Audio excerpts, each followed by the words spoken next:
Hello, I'm drinking Copper Legend, Jack's Abbey's Oktoberfest. It's more of a Märzen style. They say Oktoberfest lager. They also make Fest beer, which Fest beer is what they serve at the actual Oktoberfest tents, and that's more of a strong pale lager. Märzen's usually a little bit amber and sweeter. This one is 5.7% alcohol. Pilsner, Vienna, and Munich malts. And this one I've had many, many times. And I remember it not being like super sweet and actually kind of hoppy.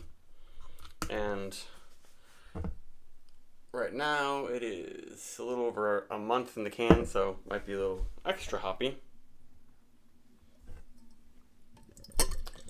Let's do it. Yeah, like Sam Adams Oktoberfest, I'm pretty sure is a lot darker. This one is like, that's pretty pale, but they do make one that's paler.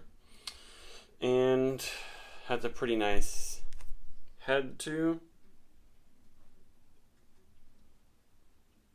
And definitely got some hop character. So that's the big thing to know. A lot of people know this, but if it says Oktoberfest Märzen or Marzen is what it looks like, it's going to be at least this dark and a little sweet, whereas the other one is going to be kind of sweet. The Fest beer will be kind of sweet, but usually there will be little to no Vienna or Munich malts used, maybe a little bit. And this one looks really nice.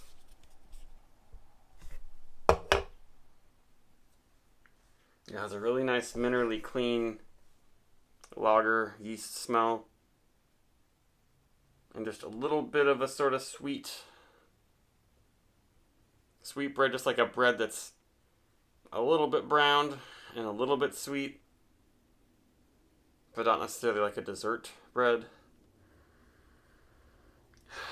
And it's almost caramely. Like, this almost smells more like a Czech amber lager, like a Palatmavi.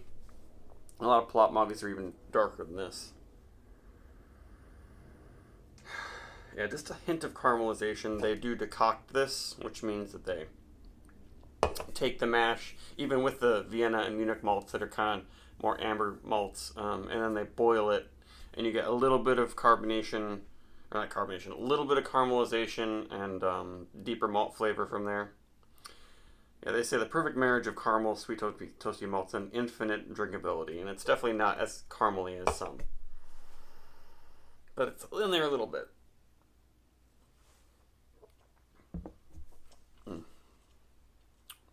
And it's naturally carbonated. I think this means they capture the CO2, or they spun it. I think they might spun it there, where just the carbonation created from fermentation. That's what they put that beer into the cans, and that's really nice. Definitely, there's a hoppy smell. I didn't say that, but it's like what the Europeans say, a fine aroma, fine aroma hops. Which kind of amounts to kind of lemon iced tea, like kind of herbal. And then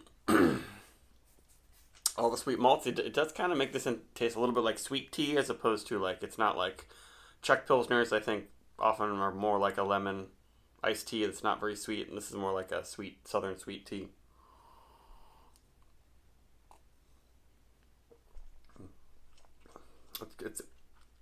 It's sweet, crackery, but a little bit of a hay sort of thing too, maybe. Like that. Just that, not wickery, but it's that tea-like thing where it's like a little woody, I guess.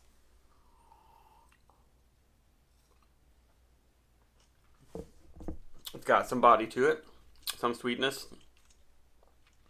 and some bitterness. They don't list the IBUs, but this is definitely finishes pretty dry for a Märzen. I mean, they don't say Märzen, but we can kind of assume, since they're doing a different one that they specifically call Munich Fest beer. But it's really good. And at 5.7, it's not too strong. This is definitely a Märzen that you can drink like a Fest beer. You can drink a bunch of them, and end up being too sweet on your palate. And it's nice and hoppy. Very well made beer. Pretty good head and carb and lacing happening despite the humidity. Nice fine feel. It's like not super silky. I feel like Jack's Abbey, I used to get better mouthfeel from some other beers, especially House Lager. Something about that one, it used to be really silky on the tongue. This isn't quite there, but yeah, lots of hoppy character. A hint of sulfur in the finish, which maybe helps to balance everything out. Yeah, this is a